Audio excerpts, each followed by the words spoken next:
말씀을 통해서 어떻게 믿어야 되느냐, 어떻게 살아야 되느냐, 귀한 또 말씀이 되기를 원합니다. 사도행전 주 말씀은 지금 사도 바울과 실라가 2차 전도 여행 때 일어나는 그런 사건들에 대한 말씀들입니다. 빌립보, 그 다음에 데살로니가, 그 다음에 베레아, 그 다음에 오늘 아테네입니다. 이 아테네는 정말 한 단계 굉장히 어려운 난코스를 지금 바울이 지금 만나고 있는 거예요. 왜냐하면 빌립보나 데살로니가나 베레아는 유대인들을 중심으로 유대인들의 방해가 있었던 것이거든요. 그러니까 넘어가야 될 산이 하나밖에 없었는데 이 아테네에서는 넘어가야 될 산이 하나 더 있어요. 그게 뭐냐면 유대인 그리고 다른 사람들. 그 다른 사람들이 누구냐면 굉장히 우리가 말하는 하이 클래스라고 말하나요? 인텔리전트라고 말하나요? 그런 사람들. 곧 세상을 대변하는 그런 모든 사람들. 세상 사람들이라고 말해야 되겠죠. 그래서 아테네는 사도 바울이 고졸했던 것이지만 그렇다고 해서 그렇게 또 실패한 곳은 아닌 참 아름다운 곳이죠. 자, 그 아테네가 어디에 있는가 한번 볼까요?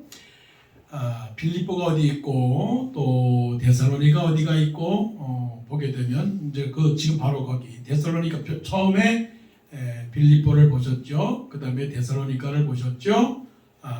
그 다음에 또 이제 베레아를 보셨고 베레아에서 이제 남쪽으로 이제 아테네가 있는 겁니다. 아테네.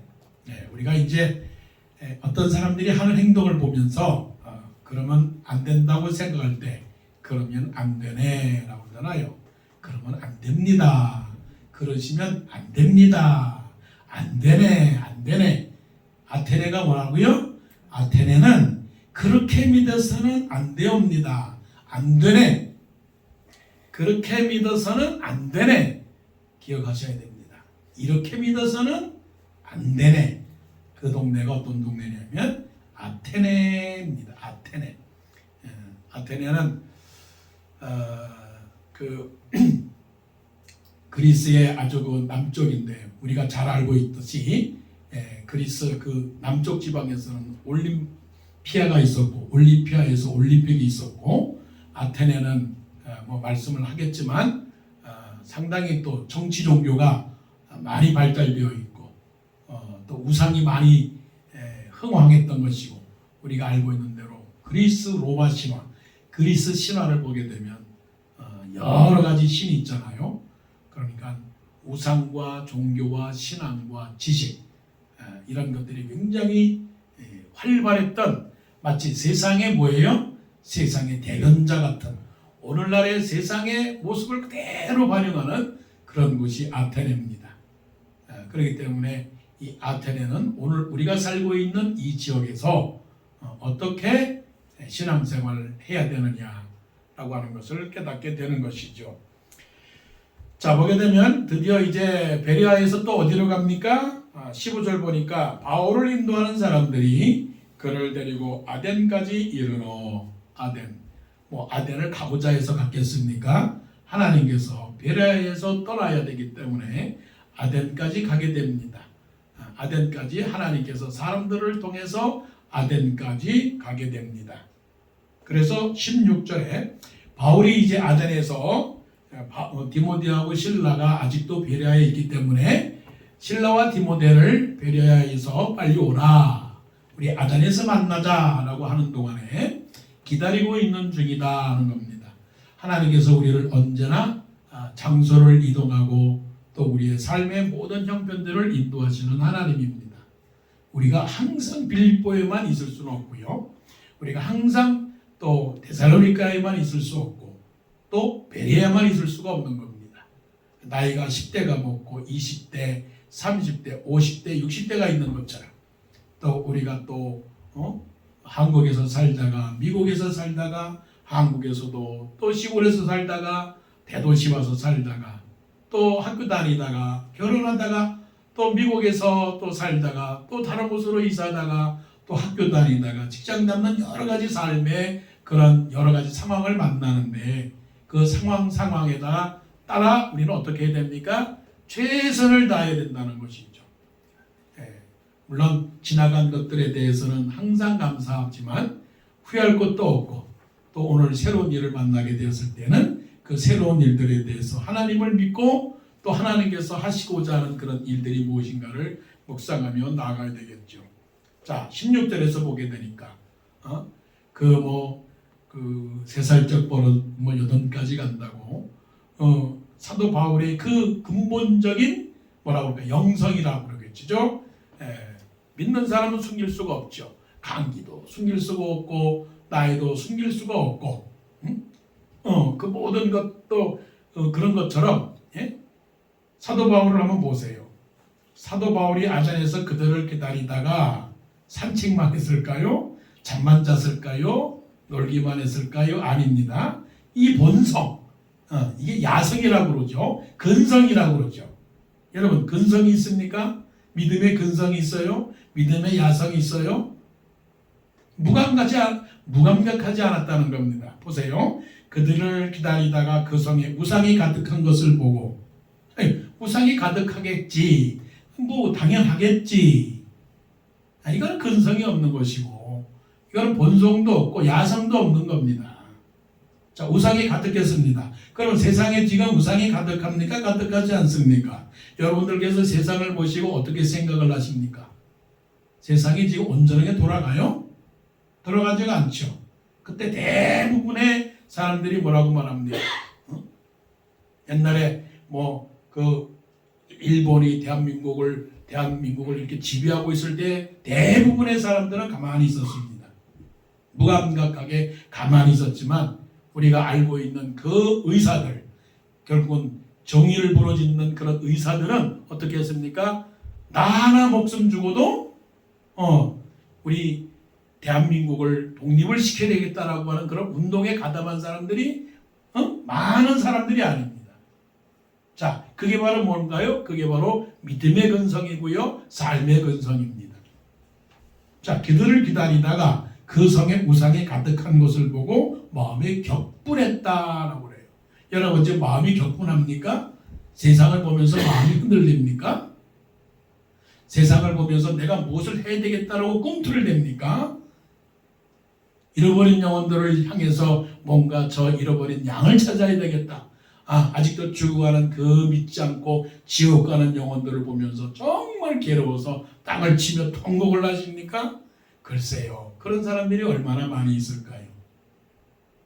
아브라함은 소돔과 고모라 성이 멸망하는 것을 보고 또 자기 조카 롯이 그 소돔과 고모라 성에서 죽는 것을 보고 하나님께 기도를 합니다. 하나님, 어찌하여 의인을 악인들과 함께 죽이려고 하십니까? 라고 하는 그 뭔가요? 그게 바로 울분이라고요.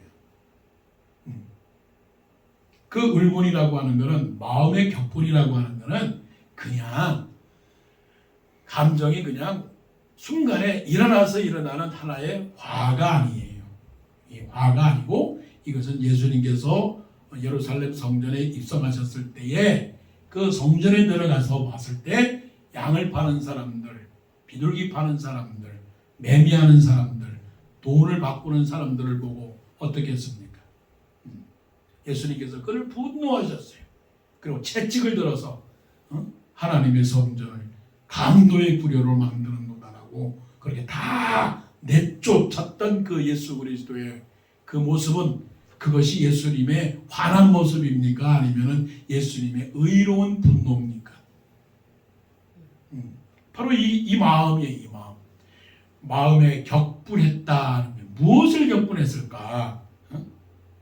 우상이 가득한 것을 보고 격분했다는 거죠. 이 온 세상에는 온통 우상천지입니다.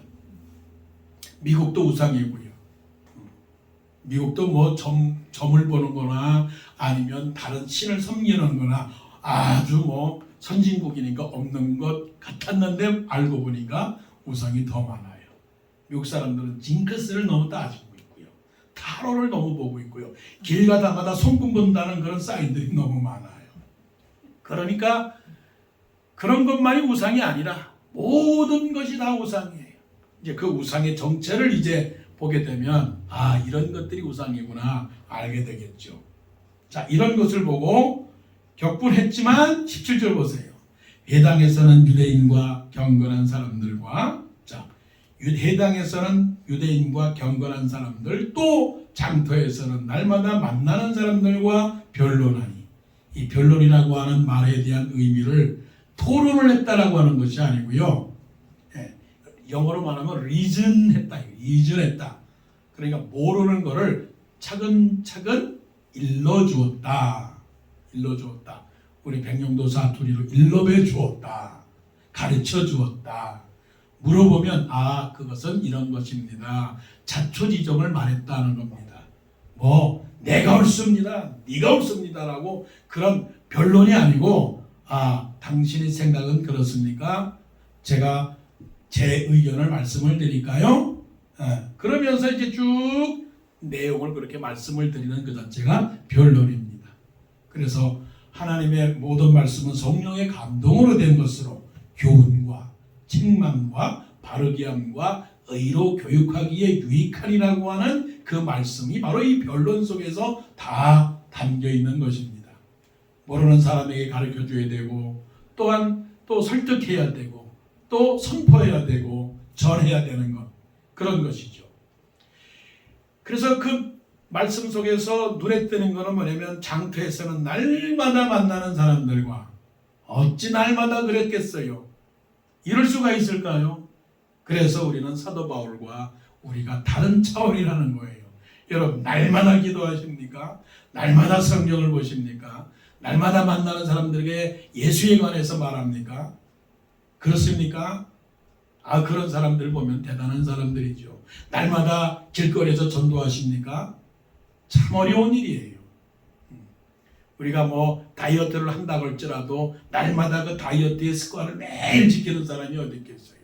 나는 설탕을 안 먹는다. 그래서 설탕을 안 먹지만 또 설탕을 먹고 싶을 때는 설탕을 먹고, 나는 밀가루 때문에 밀가루 안 먹는다고 그러지만 또 밀가루 먹을 때가 있지 않습니까? 그런데 이 사도 바울 보세요. 복음을 전하긴 전하는데 어떻게 장터에서 날마다 만나는 사람들, 이런 사람들하고 어떻게 그렇게 하나님의 말씀을 가르치고 변론했을 수 있을까 하는 거예요. 이런 열정과 이런 열심과 이런 그 수고와 또 이런 헌신들이 우리 삶에 있어서 1초 1분이라도 결코 우리의 인생이 아깝지 않은 그런 인생이 되기를 간절히 원합니다. 이게 바로 금연이 아니겠어요? 이게 성실이 아니겠어요?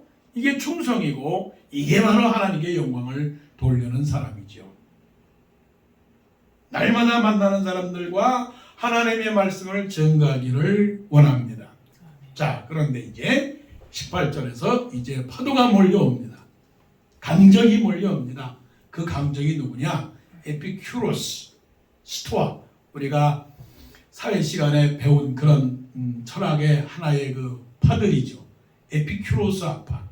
에피큐로스 학파와 스토아 학파인데, 에피큐로스는 정신적 쾌락을 가르치는 사람들이고, 그 다음에 스토아 학파는 이성, 정신, 이성의 합리성을 말하는 사람들이에요. 그러니까 스토아 학파나 에피큐로스 학파나 똑같이 무엇을 말하냐면 소크라테스가 말하는 너 자신을 알라. 너 안에 있는 잠재력을 발견을 해서 너 스스로를 개발하고 너 스스로를 행복하게 만들고 너를 깨워서 뭔가 만족해하는 그 정신의 세계에 도달하라. 그것이 오늘날 말하자면 명상도 될 수도 있고요. 때로는 학문에 대한 그 욕심도 될 수도 있고요. 그래서 에피큐로스는 또 스토아는 정신적 세계, 곧 하나님 말고도 너 자신이 충분히 너 인생에 대하여 구원할 수가 있고 위로받을 수도 있고 행복할 수도 있고 그래서 너 인생을 만끽하게 성공할 수 있다라고 하는 그런 것이 에피큐로스와 스토아 학파의 논리예요. 이게 언제 있었냐면 예수님 오시기 전에 거의 300년 전에 이런 학파가 있었으니 우리 사람들 참 똑똑합니다. 자, 오늘날에도 오늘 설교 제목이 무슨 제목입니까? 보편신앙과 탁월신앙으로 제가 잡았는데요. 어떻게 보면 이 말씀의 제목은 뭐냐면 종교적 신앙과 그 다음에 말씀적 신앙 아니면 종교성과 신앙성이라고 하는 걸로 이렇게 분류를 바꿔서 말할 수가 있는 것이죠. 여러분 하나님을 믿는데 하나님을 믿는 생활이 종교 생활을 하십니까? 아니면 신앙 생활을 하시냐고요. 종교 생활이라고 말하면 이렇게 말할 수 있죠. 처치 라이프냐 크리스찬 라이프냐 똑같은 CLCL이에요. 처치 라이프는 뭐냐면 교제 중심적이에요. 교제 중심. 사회적 인간관계. 예를 들자면 우리 선배님이 그 교회 가니까 내가 그 교회 갈 수밖에 없는 형편이기 때문에 그 교회 가는 것. 목사님께서 아니면 예배하는 것 모든 것들은 사실은 나하고는 관계가 없어요. 단지 그냥 우리 선배님이나 우리의 동창생들이 앉아 있으니까 그냥 그것만으로 만족을 하고 그분들이 하라면 그냥 하고 그분들이 하지 말라면 안 하고 이런 사회적인 관계 이것이 바로 뭐예요? Church Life예요. 한마디로 Society죠. Society. 요즘 말하는 소셜 네트워크라고도 말할 수가 있죠. 그러니까 사람하고의 관계는 중요하지만 하나님하고의 관계는 그렇게 중요하지 않아요. 좀 더 심하게 나가게 되면 직분을 받고 집사가 되고 때로는 권사가 되고 장로가 된다 할지라도 사실은 그거는 교회 안에 조직 가운데서 이루어지는 조직 활동 내에서 이루어지는 것뿐이지 사실은 하나님에게는 관심이 없어요. 결국 신앙에는 관심이 없는 거죠. 이게 처치 라이프예요. 그러면 헌금은 왜 내느냐? 헌금을 내는 것은 헌금 어퍼링이 아니고 도네이션이에요. 주일 예배 헌금이 아니고 뭐예요? 멤버십 피로 체면 차리하는 거예요. 이런 것들. 철치 액티비티에 참여를 하지만 사실은 그 액티비티에 참여하는 것은 하나님께서 나에게 주어진 컬링에 대한 문제가 아니고 릴레이션에 관계됐기 때문에 하는 거예요. 이게 뭡니까? 이게 바로 사도 바울이 이제 아테네 사람들에게 말씀했던 너희들이 범사에 종교성이 많도다. 이 스토아 학파와 에피큐로스 학파들이 자꾸만 무엇인가를 배우고자 하고 듣기를 원해요. 바울이 자꾸만 무엇을 말합니다. 18절에 말씀합니다. 어떤 에피큐로스와 스토아 철학자들도 바울과 쟁론할 때 어떤 사람은 이르되 이 말쟁이가 무슨 말을 하고자 하느냐 하고 어떤 사람은 이방신들을 전하는 사람인가 보다 하니 이런 바울이 예수의 부활을 전하기 때문이다. 그 많은 사람들 스토아 학파와 에피큐로스 학파들 정신성 세계에서의 지식 이성을 말하는 사람들 가운데에서 사도 바울은 무엇을 전했습니까? 예수의 부활을 전했어요. 그럼에도 불구하고 이 에피큐로스 학파나 스토아 학파 사람들은 사도 바울의 말을 듣기를 원했던 거예요. 왜 듣기를 원했더냐면 믿음의 차원이 아니라 하나님을 알기를 원했던 거 아니라 자기 지식의 한계를 채우기 위한 하나의 열심 때문에 지금 사도 바울의 말을 자꾸만 듣고 배우려고 하는 것이죠. 그래서 19절 보세요. 그를 붙들어 아레오바고로 가며 아레오바고는 아레오 신의 그 바위라고 해서 지금 스크린에도 나오지만 높은 바위를 근데 거기에서 재판도 하는데 그 아레오바고에서 소크라테스가 사형 선고를 받았던 BC 399년 정도의 소크라테스 적입니다. 바로 거기 거기서 소크라테스가 사형 선고를 받았던 장소죠. 그 아레오바고로 가서 말하기를 19절 보세요. 이 새로운 가르침이 무엇인지 우리가 알 수 있겠느냐. 아테네 사람들은요, 새로운 것, 좋은 것, 멋있는 것, 맛있는 것, 재미있는 것, 또 어떤 것들이에요? 건강한 것, 또 어떤 것? 귀한 것, 또 비싼 것, 또 아름다운 것, 그런 거.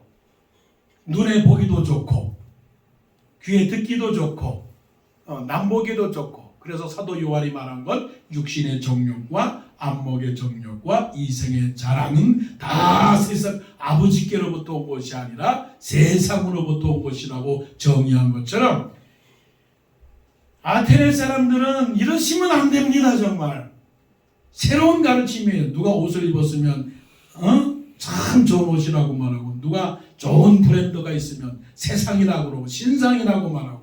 한번 TV나 광고나 보세요. 다 무엇을 향하여 달려가십니까? 새로운 가르침이에요. 새로운 가르침. 이 새로운 가르침, 이것은 무엇을 위하는 거예요? 이게 바로 육신의 쾌락, 정신적 만족, 물질적 풍요, 세 가지를 잘 기억하셔야 됩니다.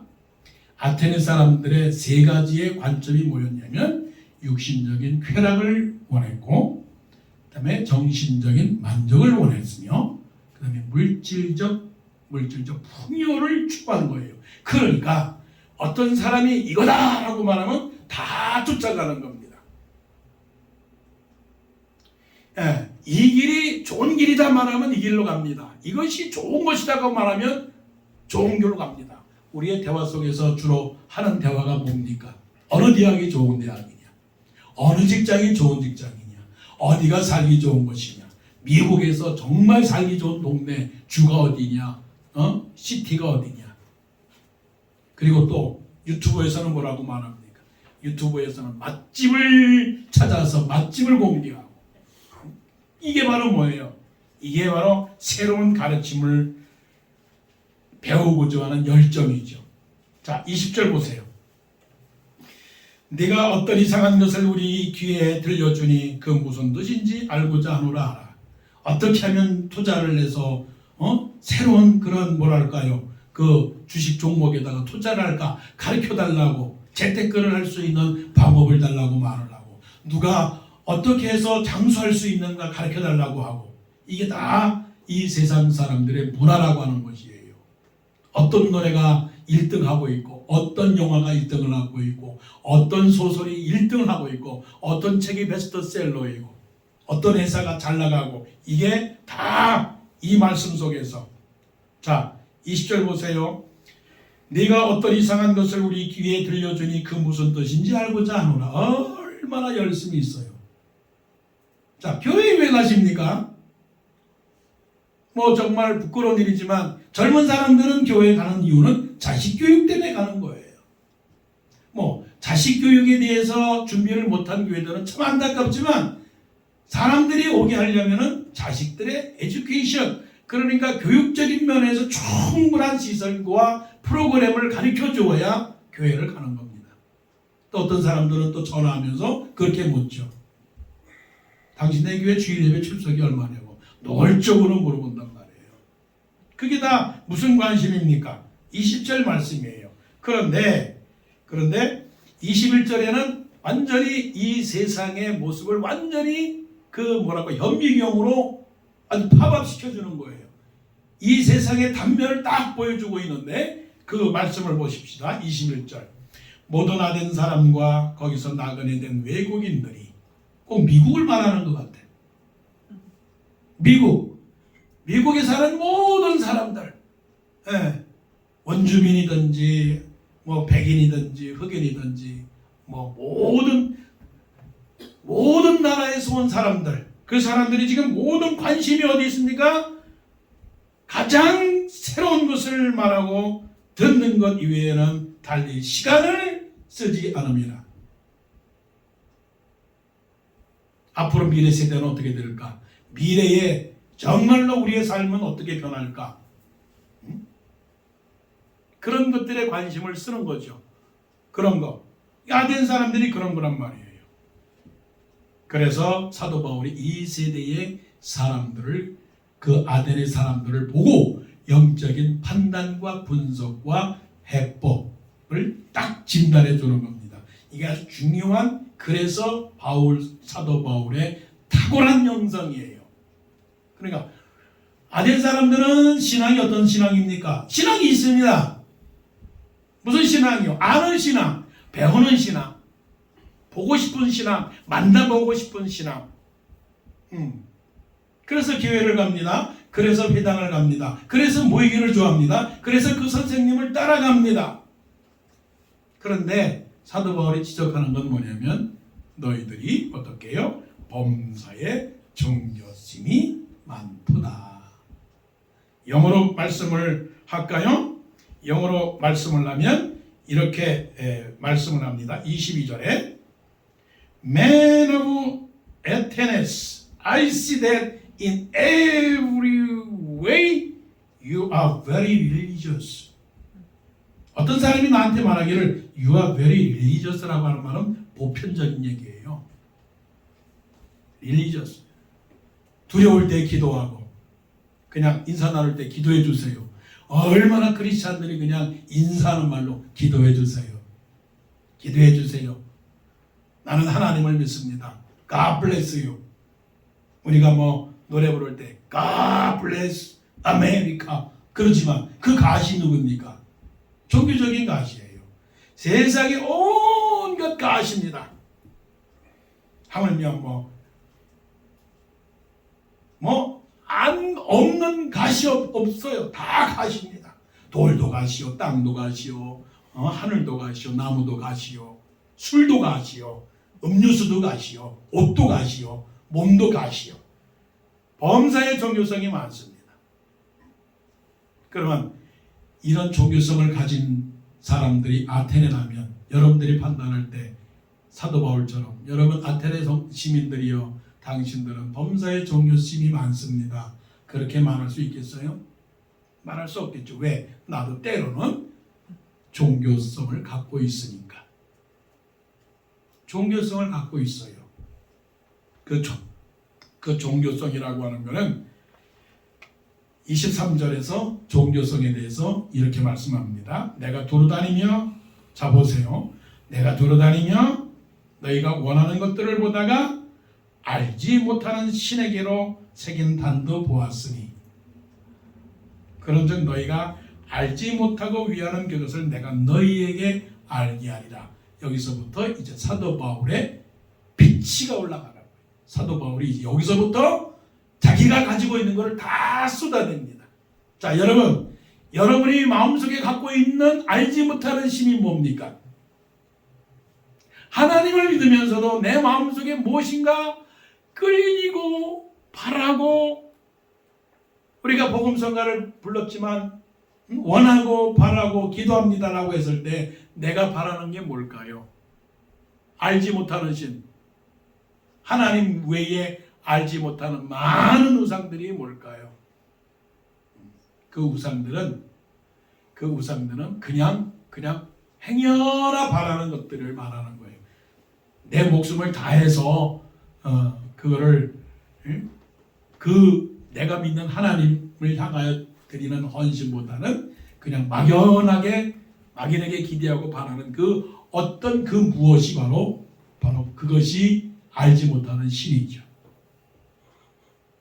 사도 바울이 말합니다. 이 세상 사람들을 향하여 말합니다. 육신적인 쾌락과 정신적인 만족과 물질적 풍요만을 원해서 때때로는 그것을 하나님께 구하고, 하나님께 구하지만 그것이 하나님께 영광이 아니라 자신의 위로와 자신의 만족을 위해서 기도하고 예비하고 신앙생활하고 있는 그 사람들을 향하여 사도 바울이 진정으로 말하고자 하는 탁월한 신앙을 여기서 말씀을 하는 거죠. 그 탁월한 신앙은 무엇이냐? 자, 24절부터 그 32절까지 말씀 속에서 사도 바울이 믿고 있는 하나님은 어떤 하나님이냐면 창조주 하나님. 잘 기억하셔야 됩니다. 하나님은 이 세상 모든 만물을 창조하셨다. 이 세상의 사람들이 신을 믿고 있지만요, 이 세상을 창조했다라고 말하는 신은 없어요. 근데 오직 하나님만이 이 세상을 창조하셨죠. 자, 여기서 보게 되면 여러분들의 신앙을 평가할 수 있습니다. 하나님이 모든 만물을 창조하셨습니까? 진짜요? 아니요. 때로는 갈등이 옵니다. 무슨 갈등이냐면 실수하시는 것 같은데, 뭔가 잘못된 것 같은데. 제일 제가 이해하기 어려운 것은 뭐냐면 부모로서 장애자를 낳았어요. 장애자를 낳았어.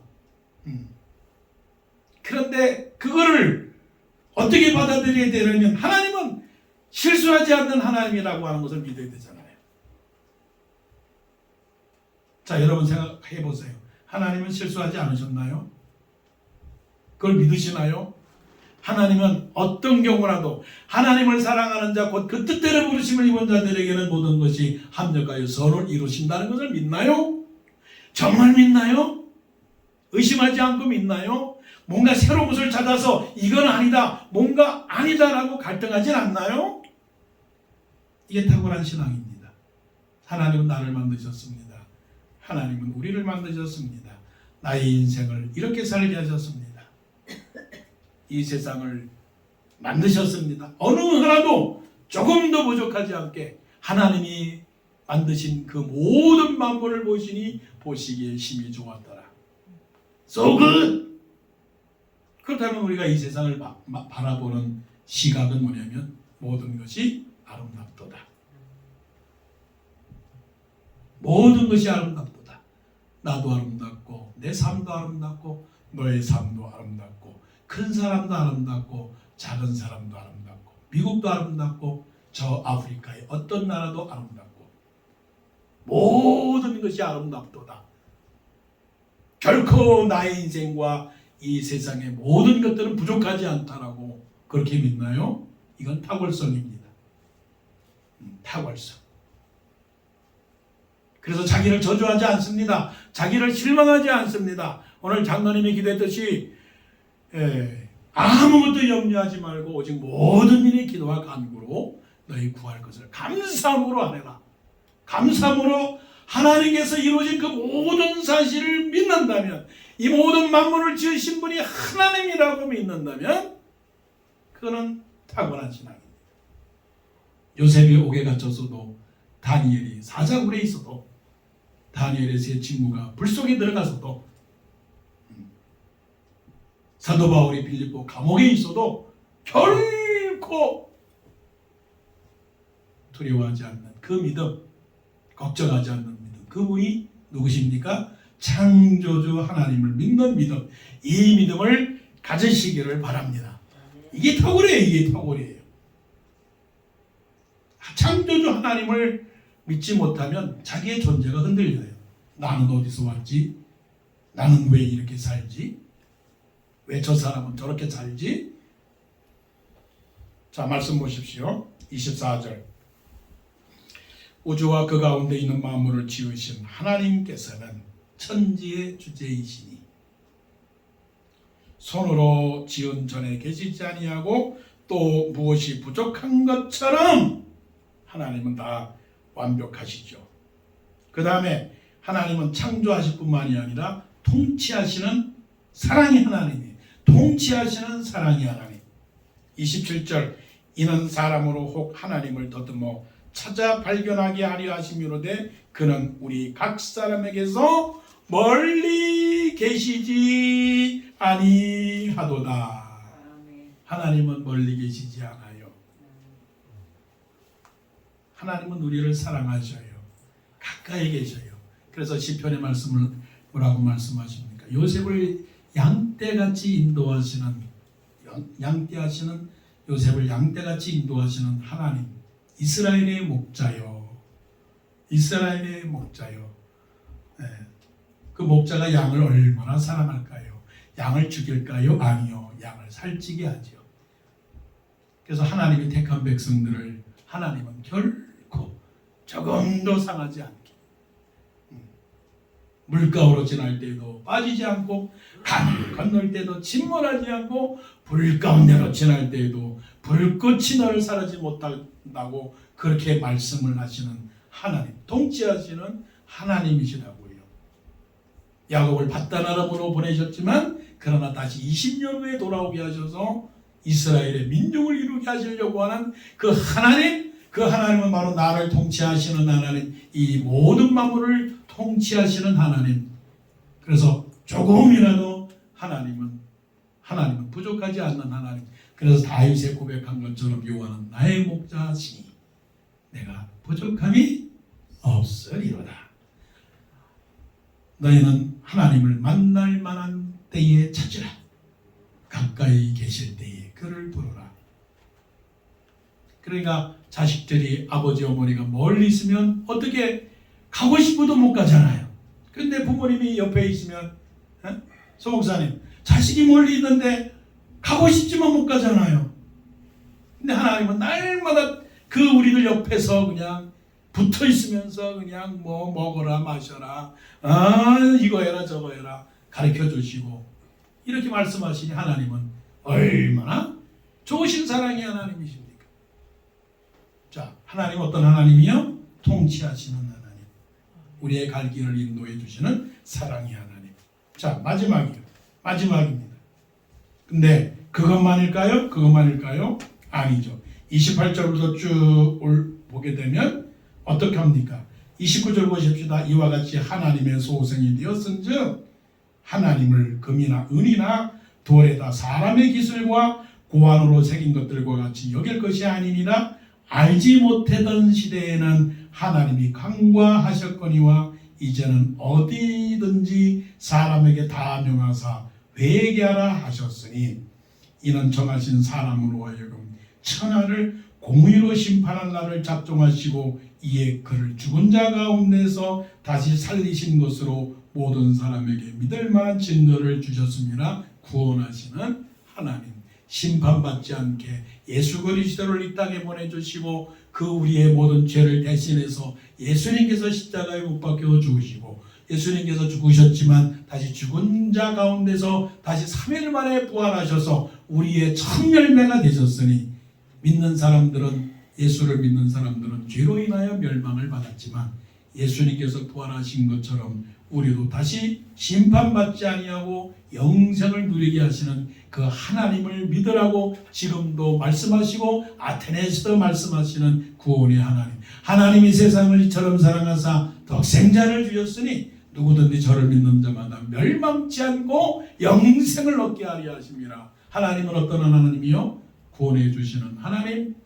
우리를 심판받지 아니하고 구원해 주시고 저 하나님의 백성으로 삼으셔서 영원한 천국으로 인도하시는 그 하나님.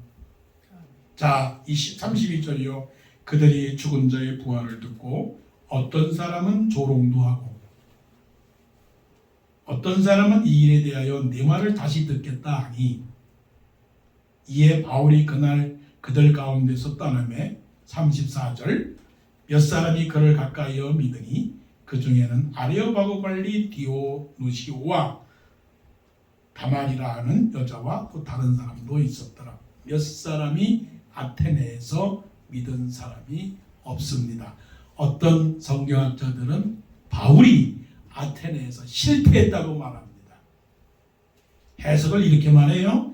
사도 바울이 말씀을 전파한 게 아니고 자기 지식으로 변론을 했기 때문에 자기 지식을 자랑했기 때문에 구원받은 사람들이 별로 없다라고 그렇게 해석하는 사람도 있지만 그거는 아닙니다.